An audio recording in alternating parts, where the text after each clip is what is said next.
Whew, okay. All right, looks like we tweeted out. So that means we'll get a few people coming in from Twitter. I'm going to share this on the big board page and then we'll get started. Okay. Let's see. While I'm waiting for some of you lot to turn up, we'll keep playing.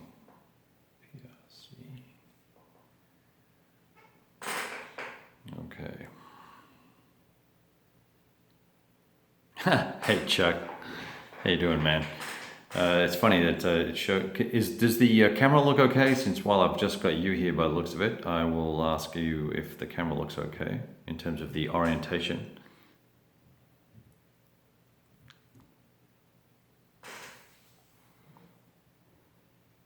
All right, good, cool. Okay.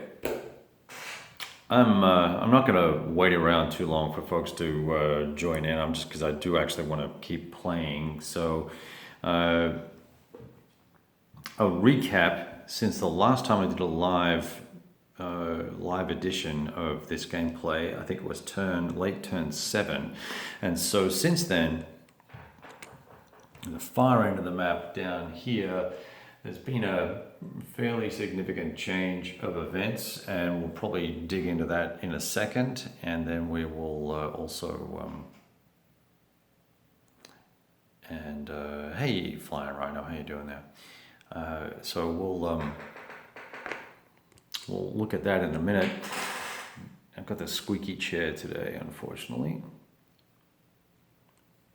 Let's start in the least complicated area. Down over here, Soviets have moved that's what I meant to do last turn actually. Before I forget this, I've got to strap move these guys. 1, 2, 3. Back.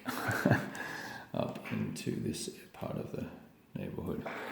Now, what's going on here is a big push with European reinforcements have come swept around from the north to the south, brought in cruise missiles from the US and the Marines, I think they are there, the US 4th Marines, are bundled up with the Iranians, and we are pressing into this terrain here. It's pretty sparse. I've got to keep my supply line as the Allies open, which means I've got to keep a road route open to the western edge of the map. The Soviets reinforced and probably made an overcommitment here, but they were getting their asses kicked, so I could see why I did what I did. But unfortunately, this overcommitment thinned out the north a little too much, and I think these forces here also can still probably take these guys on. So it's going to be touch and go in this area this turn. Meanwhile, up in the north, things are looking mighty thin. The Europeans in turn 7 and turn 8 really didn't do a lot of attacking. Rather, they cherry-picked attacks. They got themselves into a spot of bother up here, but managed to get themselves out of it. They had a unit isolated in this city all the way up here. This is Yaroslav, I think. And this is Moscow here, just in terms of points of reference. So that with the Swedes, Finns coming down this way, we reinforced it with an armored division, and Strat moved it in to here, then moved in the exploit phase, or whatever they want to call it here, mechanized phase. A couple of key attacks here broke the hinge on the line, so the Soviets have had to pull back. We had a very aggressive. This was quite thin here, so we popped the line. There's Volgograd is here, I believe. Is it Volgograd there? Yeah. Volgograd, I should say, not Volvo. Popped this city here with a pretty large attack. That has then led the Soviets in their turn in turn 8 to pull back. Now, it's kind of put us in an awkward situation because the rivers start to break up here. I don't have all the extra forces I need. That's why when we just started this video, I had forgotten to strap move some of these guys back. So I've put these chaps back up here. Actually, I might actually put them in this hex over here, a little bit closer to the action. And that, according to the rules, is overstacked because you have air and apparently you can't combine more than 4 units in a hex, including air and physical armored or infantry units. I think that's a bullshit rule, so we're not playing by that.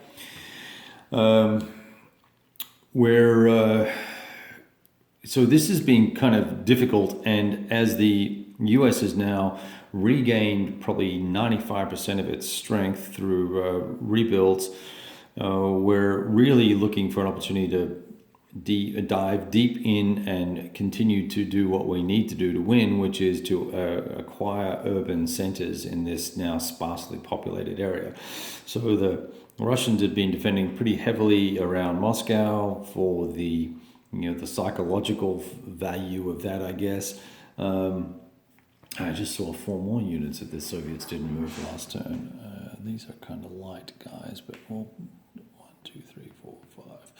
Move those guys as well. So they're in trouble there. So the Soviets are in trouble there.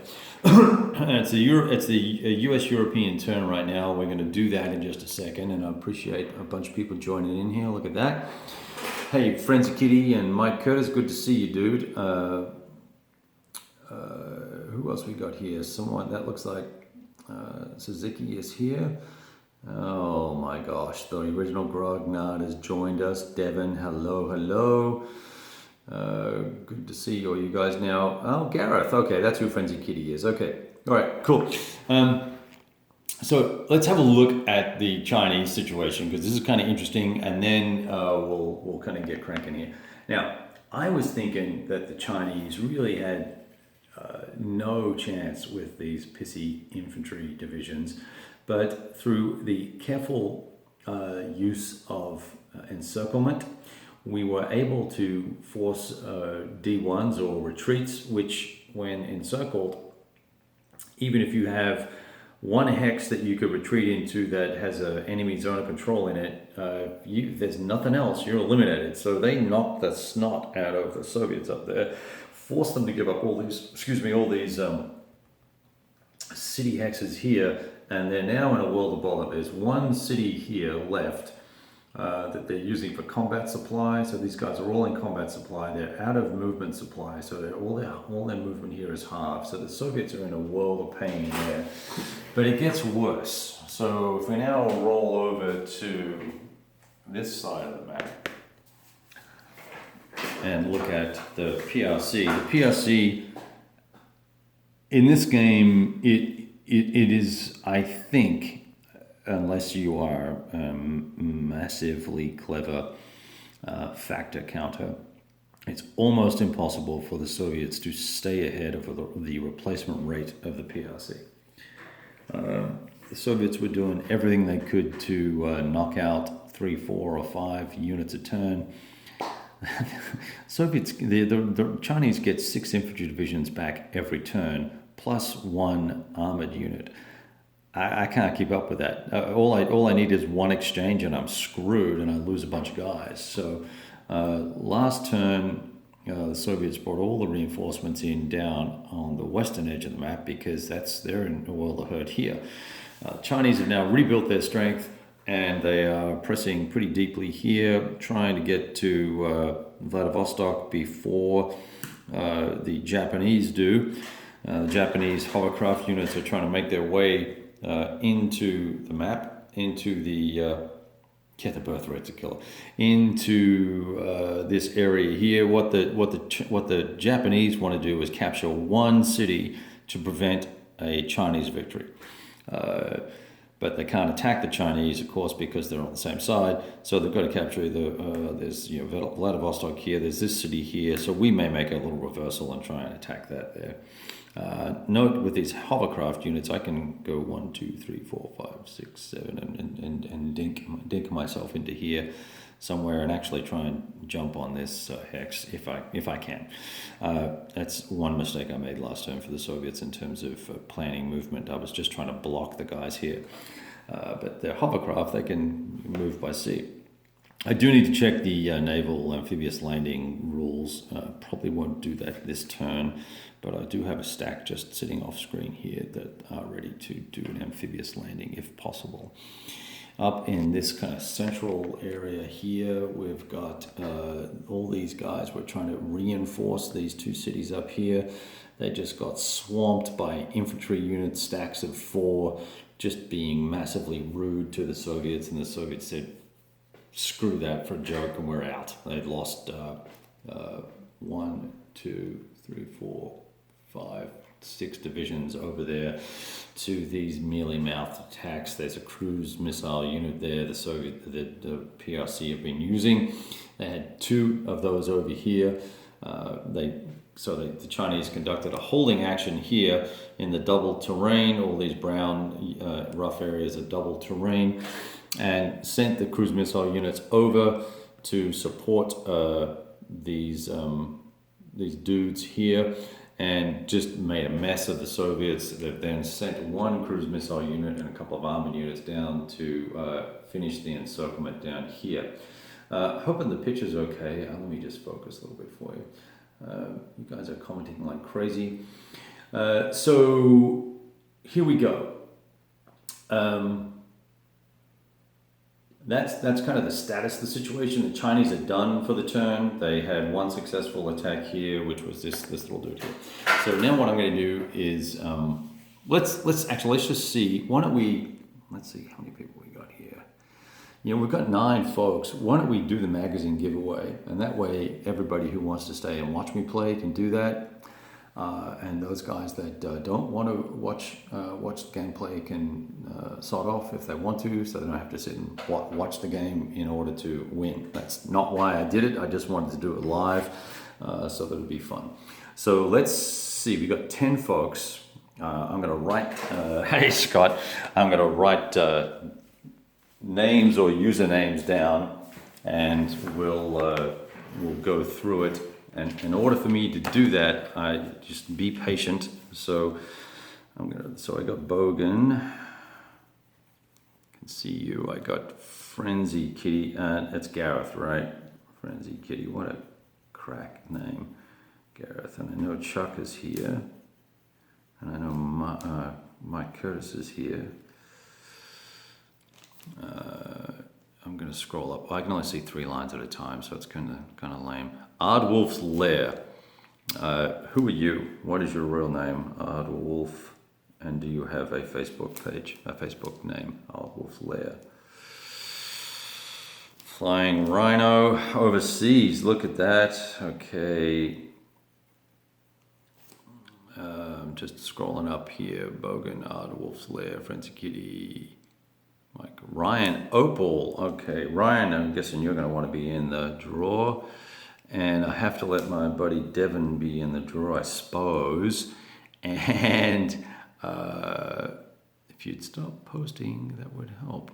Frenzy Kitty, original Grognard. Okay, who is KMO CZYZ?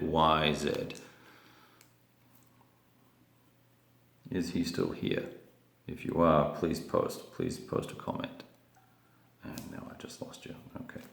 I think I know who you are. Scrolling up. Hang on. There's Chuckles. Okay, so I think I got everybody. Oh, Gary Mengel. Okay, cool. Okay.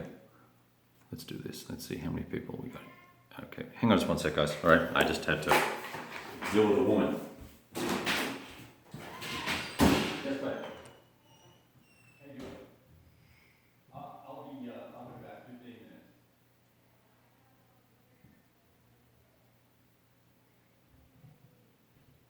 Yeah, now I'm fine, okay? I'll take care.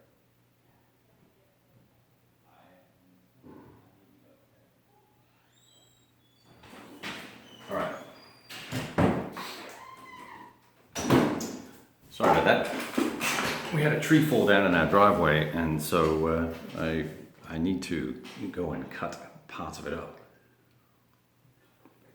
But we're going to do this first. All right, so let me just check. I think we're good. So here we go. Yeah, Bart from Piff. That's what I thought. I thought that was Bart. Okay. 1, 2, 3, 4, 5, 6, 7, 8, 9. Okay, I count 9 people. Bogan is number 1. Frenzy Kitty number 2.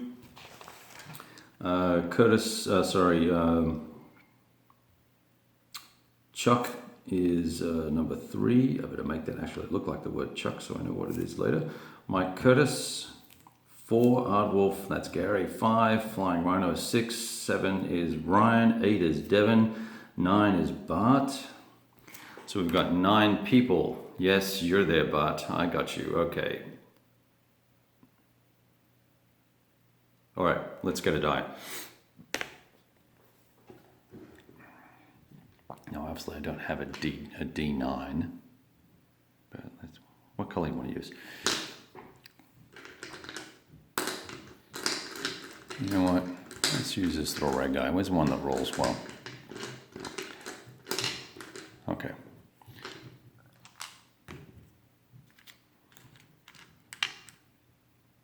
Yeah, here we go. Oh, here you go. This is a cool one. I like that color. Okay.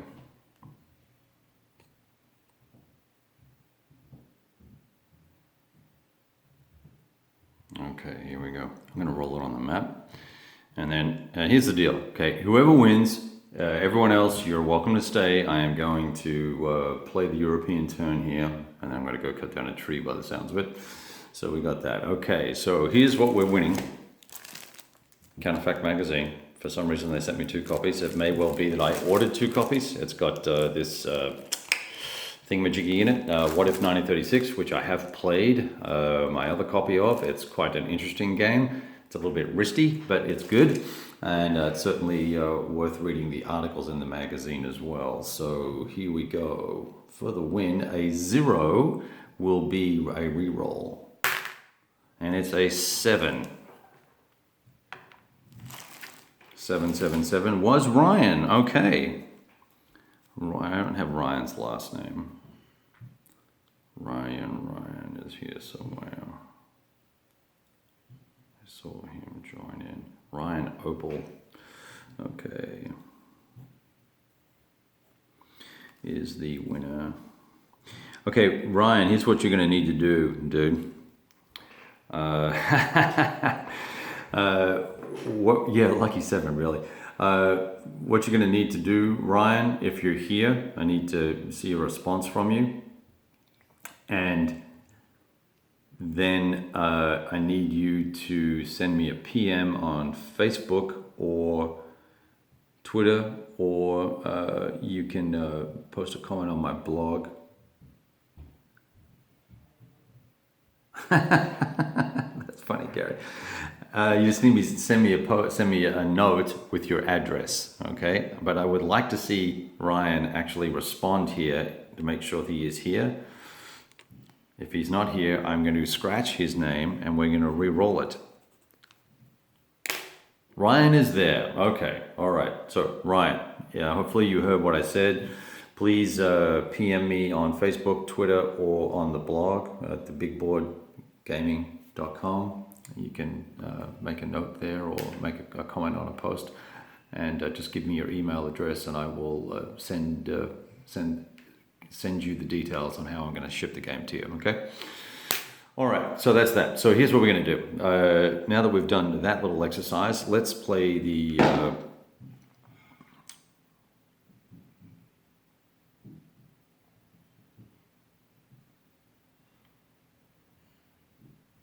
Here he is. Okay, so he's already IMing me. Okay, dude, just IM me your details in Messenger. Give me your address and I'll send the game to you. Assuming you're in the US, then you will receive it free of charge. Otherwise, you're paying $7 for the shipping.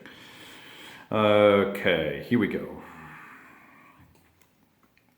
Okay, let's see. Europeans.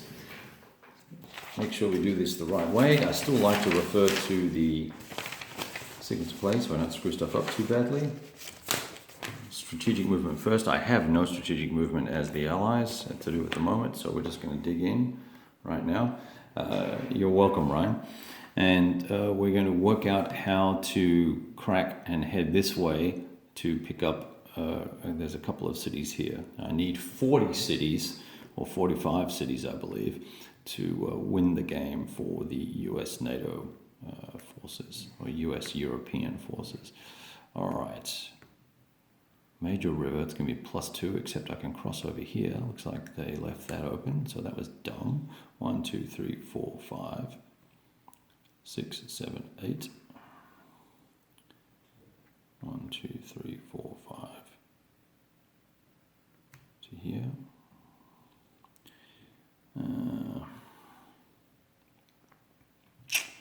Let's try and lock these guys up. Is there a city here? There's not. It's all just river line. So let's try and kill a few guys, and then let's attack this little infantry unit first up. We'll hit that. It's going to be a 0 defense value, so that's an automatic victory, which is kind of dumb, but that's okay. We're going to 1, 2, 3 put this here because this will make them pay 1 extra movement point to run away. And we'll go this way as well. We'll flank this way. 1, 2, 3, 4, 5, 6, 7, 8. Okay. Now let's cut supply connection to cities. Actually, that was what was I doing last turn? I must have been half asleep. Okay. 1, 2, 3, 4, 5, 6, 7, 8. I'm going to move these guys here. I love these infantry and mechanized units because they have 3 steps on them, or 3 population, what are they called? Not population points, like resource points or whatever. And so when you're doing exchanges, you can just, if you have one of those in the attack, you can just soak up the losses and not have to lose your armor, which usually only have 2 or 1 steps.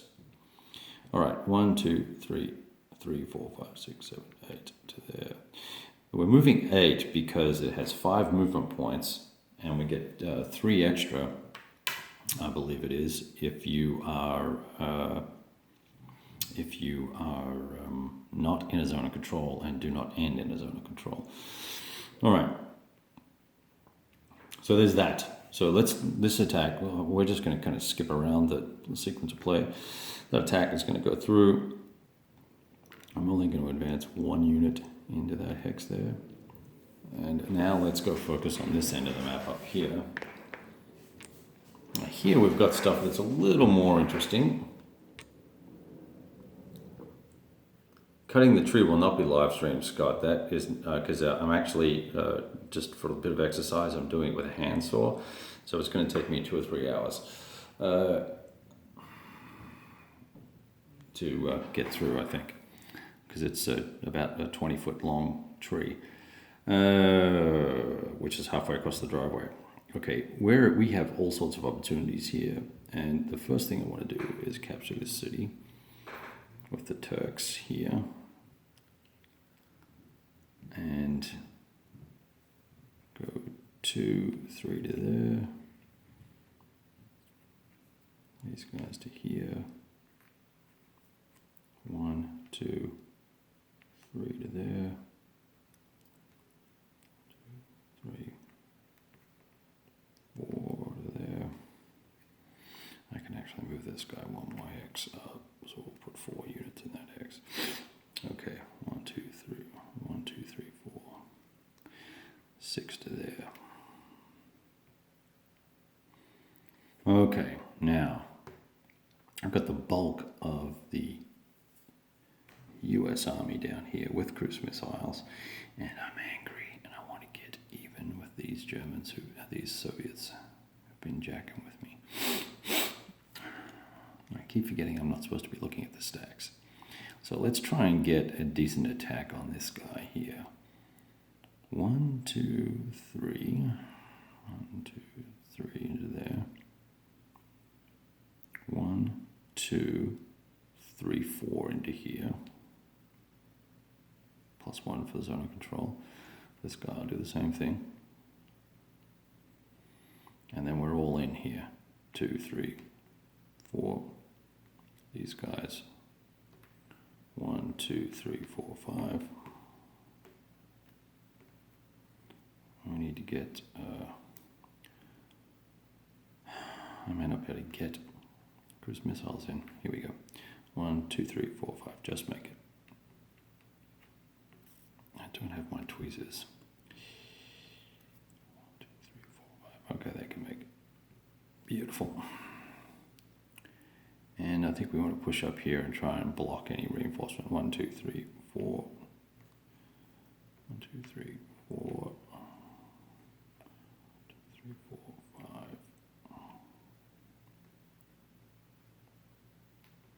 5 to there. These guys. 1, 2, 3, 4.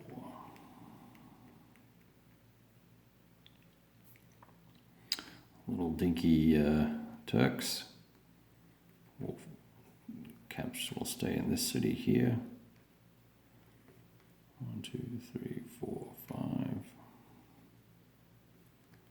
1, 2, 3, 4, 4, 5 to there. Actually, I can go 7 to there.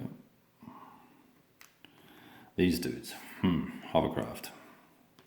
Not replaceable and valuable, so we want to take care of them.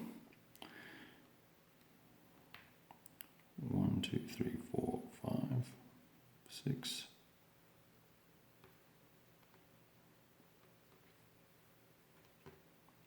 Yes, things are looking pretty dire for the Soviets here. 1, 2, 3, 4, 5.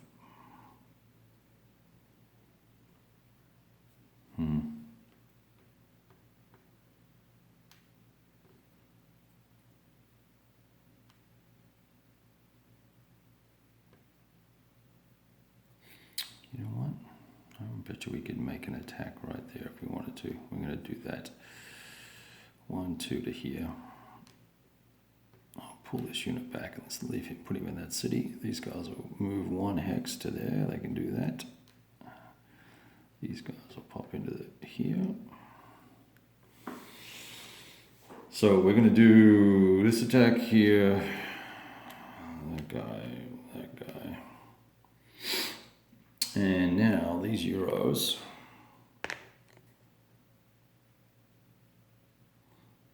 The white cubes. The white cubes were denoting where manufacturing centers are, because they're what we use to put ourselves in supply for movement. You've got to have a railroad that connects to them, so they were going here, but as we've been playing, things have been bounced about quite a bit. Yeah, that's right, Mike, they are. Right.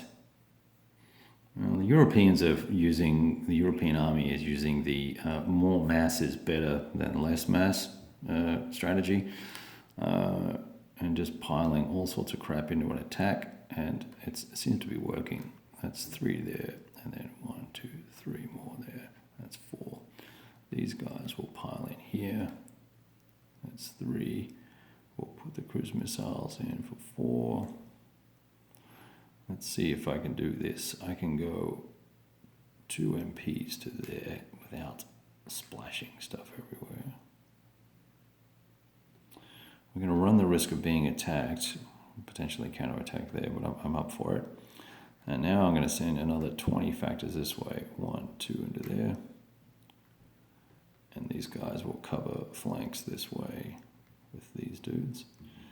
And these dudes. We'll move into here, push that one up as a screening unit. One of the downsides, I think, would be a little more dynamic in this game. There's this mechanized movement phase that comes after combat and after reaction movement by the enemy.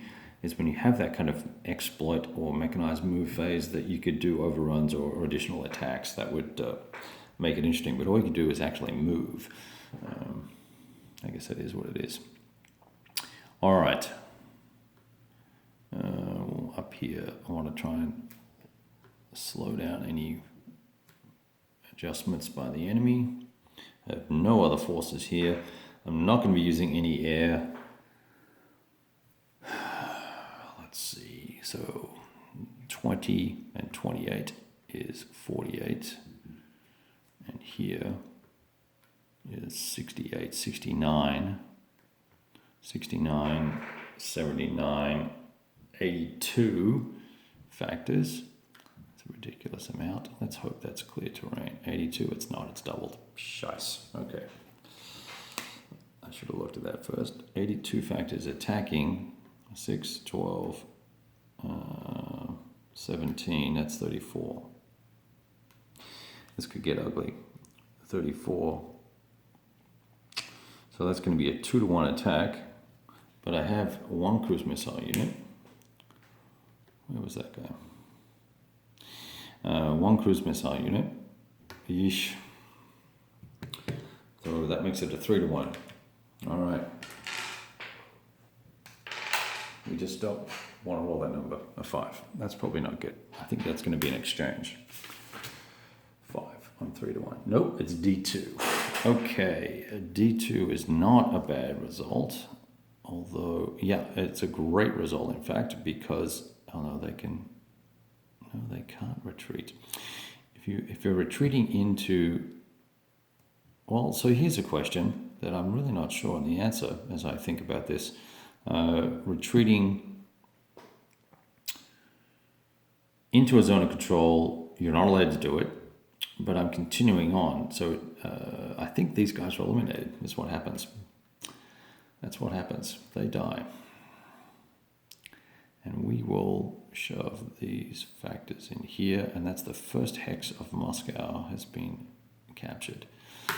Okay, let's do this attack here. These guys have an unknown strength. They've never been attacked. Defensive 2. Well, they're going to die because I have 10, 13. I think I got a bunch here. 13. Yeah. 23.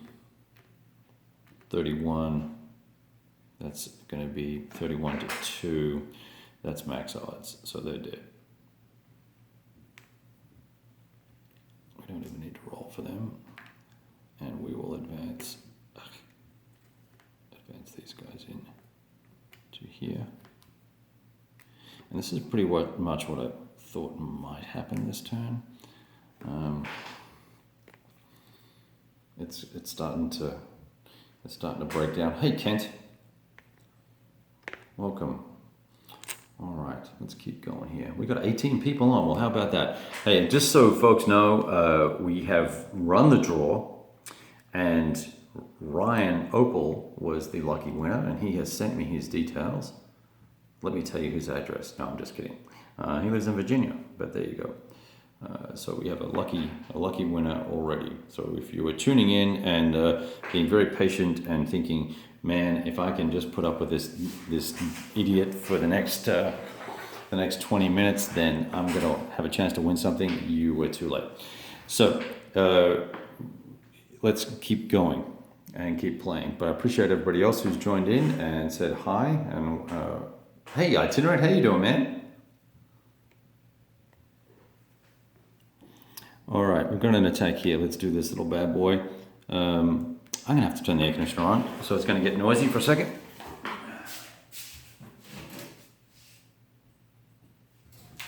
Because the unit is right next to me, downstairs. Okay, where were we? This guy, right? Yes, this guy. Defensive 11 in the open. You're dying so badly. 8, 16, 23, 24. No, sorry, 23. 33, 39, 49, 55 or something like that. 55 to 11 is 5 to 1, 6 to 1, 7 to 1. Those guys are toast. Unless I roll they're definitely toast. I roll the 1, DE, no mercy, no mercy. It's a crushing attack. This little attack here, on the other hand, may not go so well, but it's Turks, who cares? They're disposable. 2, 4, 6, 8. That's 11 there to 5, 2 to 1. As long as we don't roll a 6, we're good. We rolled a 3. Oh no, what did it say, 2 to 1? A 3 is an exchange. Now see, here's where exchange comes in. That's great. These guys are at 2. I've got to take 2 losses. 2 losses. I don't know if you can see that or not. I'm not going to focus it for you because I'm a jerk. So I'm going to take 2 losses from that guy, and we're a wash. And now I can advance into the hex, and I'm going to scoop that dude up there. These guys will move up 1 hex as well, and they're all in that hex. Okay. So there's now a reaction phase after the combat phase. And this allows the Soviets, any unit that's within 5 hexes of the enemy, to move in reaction to the activities that are going on in the turn. So we're going to do that for the Soviets, and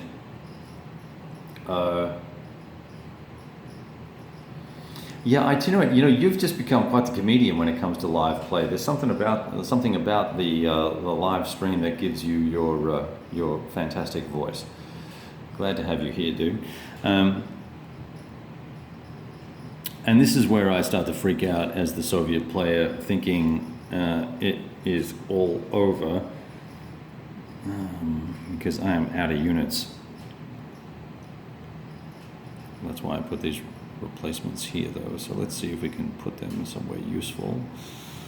I need a defensive line somewhere, don't I?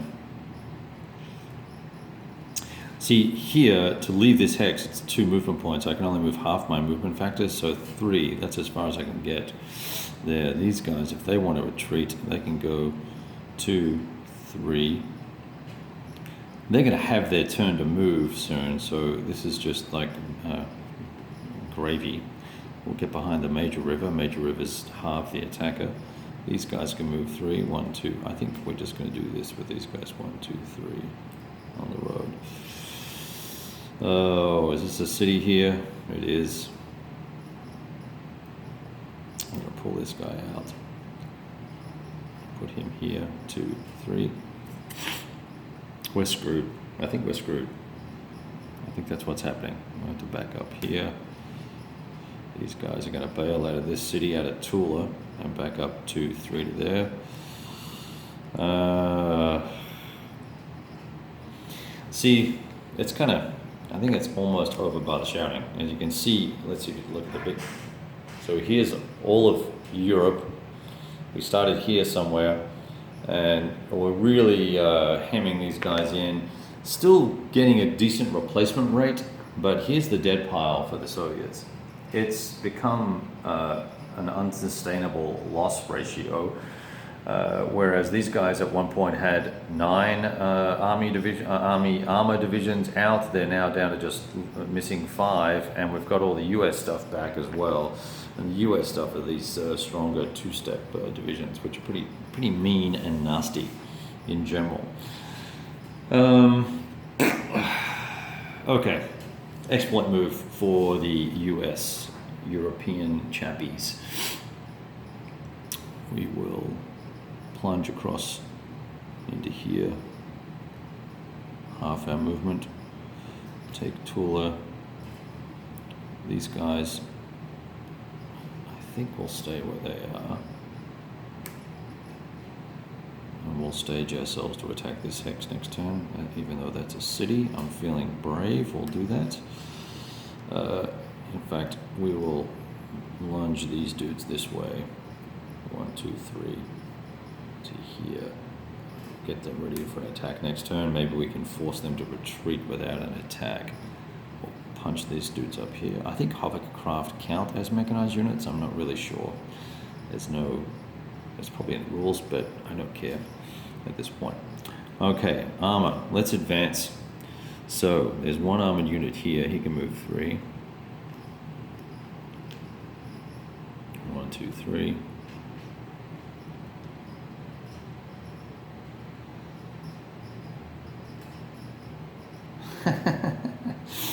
Okay, let's see.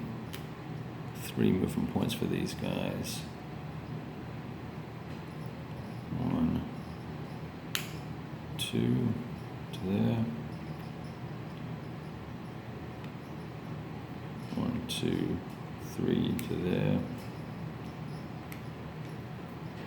1, 2, 3 to here.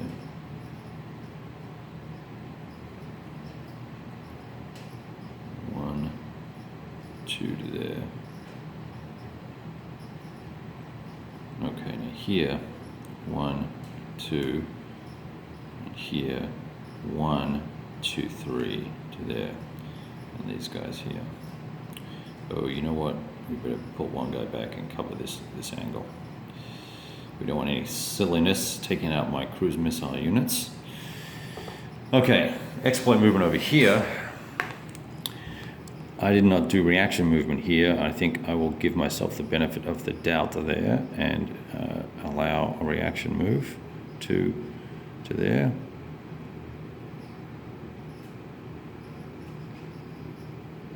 Two, 3. Get behind a river. And wonder why the hell I did not cover that zone there at all. That's really bad. That's the city. We'll stay there. Okay, that's it. Right, so that's the end of the US turn. We would check supply. I'm pretty much certain everyone is in supply. We get replacements. I'm going to get 1 army unit back. I get a couple of infantry divisions, but I don't have any lost infantry at the moment. I have 1 little Turkish chappie. He could come on.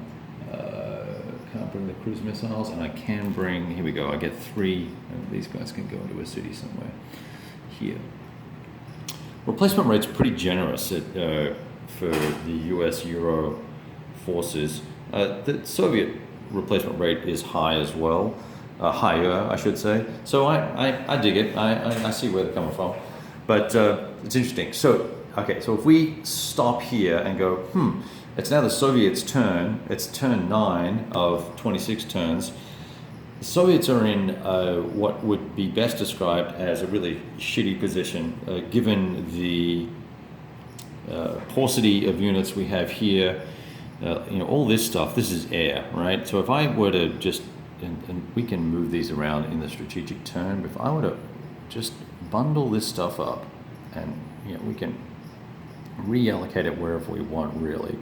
If I just bundle all this up, and then let's have a look at the map and see what's on the map, right? It's looking mighty thin, mothers. That's all I can say. Mighty thin. I'll do the same down here. I'll move the air all off to one section.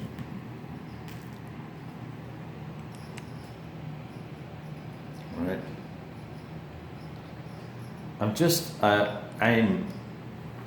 The game plays so fast, it's really pretty straightforward to play.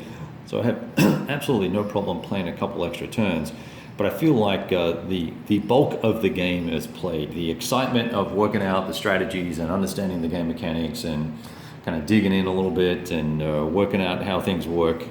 I think you guys all got to appreciate the seesaw nature of the game, because it was, at one point it looked like it was all over for the European NATO forces. At one point it looked like the Chinese were about to capitulate, but they rallied due to slackening in the offensive in the Far East. So it's a pretty dynamic little game. The air war indeed does suck, and I appreciate everyone telling me that it sucked before I got to experience it. It's broke, and I'm sure that you could just allocate the Third World War rules for air war to it, and it'd be fine. I think it would change the game pretty significantly, though. I elected in the end, given some of the silliness that can occur with the air war rules, for instance, I could, if I wanted to, and they were all in range, I could put all of these air units into any one attack. I could just pile them in here and go, boom, all right, I'm making an air attack. Yeah, right, okay, that's really good. So we would not do that. So we kind of, once I saw how the air war was working, it was really fairly even the entire way through. I kind of just have begun to ignore air in this game and made it a predominantly, assuming that it's basically a stalemate. If anything, it would give the US would end up with a slight advantage. But the way the replacement rates work, the US ends up getting more air back than anybody else. So they would ostensibly be ahead of the curve most of the time. So given that they're winning anyway, I've elected not to use the air much more than, unless it's absolutely necessary. I've just tried to just play it without it. And I don't think it's hurt the game very much. So let's see.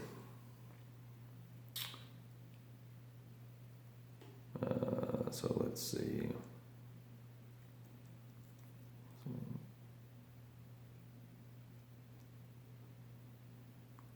Oh no, I enjoy your trolling, dude. Don't you got to keep trolling? I think it's fun.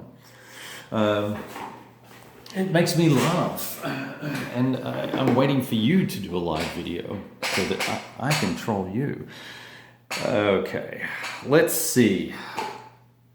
So what am I saying? What I'm saying is I think we're done. I think at the end of the day, we've got a situation here where the Soviets are on their back heel in a pretty hard way. The US have to capture 45 cities. It's either 40 or 45 cities. I'm not going to go through and bore you by counting them all up, but in this little cluster here, there's and keep in mind that if we're knocking out these guys, right, these factories, that is going to limit the ability of the Soviets to where they can place reinforcements when they come on the board. So in this coming turn, you know, these remnants here would probably try and eke back into these cities here. That's going to leave this whole section 1, 2, 3, 4, 5, 6. 6 cities here. Then I could potentially even sweep around and grab all these guys. There's just not enough to hold the line here. Moscow will fall in 2 turns, I think, maybe 3, as we keep punching here. There's just 2 big stacks there that I'm a little worried about. You know, a good counterattack here, for instance, might knock that stack out, which would then free up some units to move down this way. But I don't think it's going to be enough to stop this push in this direction and this push here. Most of these guys will die this turn or the turn after, and then we have the stuff going on down in the south. You know, Chuck, I think the Soviets do stand a chance if it really is a situation where it just depends on some die rolls. You get a couple of bad exchanges and it's nasty. No, you cannot attack the factory capability directly. That's probably another flaw in the game. You can do some interdiction, so you can limit movement, but you cannot interrupt the manufacturing or replacement cycles of either side. Keep in mind, this is the 1989 scenario or 1998 scenario, I think it is. And so there's no nukes in this. It's deemed that the world using lasers have negated the value of the nuclear deterrent, the nuclear weapon. So there are no nukes in this game. The standard scenario, that's the NATO versus Warsaw Pact scenario, does have nukes in it, and it has different command rules and all that sort of stuff. So we could play that at some point, although given how the air war works, I probably would not play this again based on the air war rules. I don't think I'd want to go through the effort of, you know, setting it all up and going through that cycle to do this over. Yeah, you know, it's a big game. There's a lot of moving parts. There's a lot of pieces on the map, and it's a lot of work for one guy to play. I'd certainly play this in a team. You know, it's one of the reasons why I set it up to play. The guys that I play with locally, were curious to see if it would play well. And I think this scenario would play well because it's pretty clean and fast, and it doesn't have some of the hairy little alliance-based rules that impact the NATO and Warsaw Pact forces, whether or not Poland will stay in the fight or whatever the case may be. There's a whole nother tray of counters that are all the Warsaw Pact units. So it's pretty cool. So look, I've had a lot of fun with this. Really enjoy it. I think it is a fun game to play. It's a game that probably needs a big sprucing up. I would love to see this reprinted actually with some decent air rules in it. You could take the system as is. It's relatively, like I said, it's relatively clean. The rules are probably at the height of well, maybe not the height because it was done in 76, 78, but the rules are just really well done. I don't know that I would pay $200 for it to go pick it up secondhand because that's what it costs, or $150 or something like that. This is a $40 or $50 game at best. It's very highly overpriced at the moment in the marketplace. So good fun. I've enjoyed it. I'll probably pack this up and we'll move on in terms of live play. I'm going to start the Bonaparte in Italy maybe next week. I've got it all set up and I just need to play a turn by myself without you guys laughing at me. So I can try and work the rules out a little bit, and then we'll do some live play on that bad boy. So a 2d6 CRT indeed would help. That would make a big difference. Yeah. All right, guys. I'm just crapping on now, so I'll let you guys go. We'll talk to you soon, and thank you so much for joining in. I really love being able to play the game and chat and read your comments. It's almost like having an opponent. Appreciate it. Thanks so much. And Ryan, congratulations on winning the magazine. Yeah.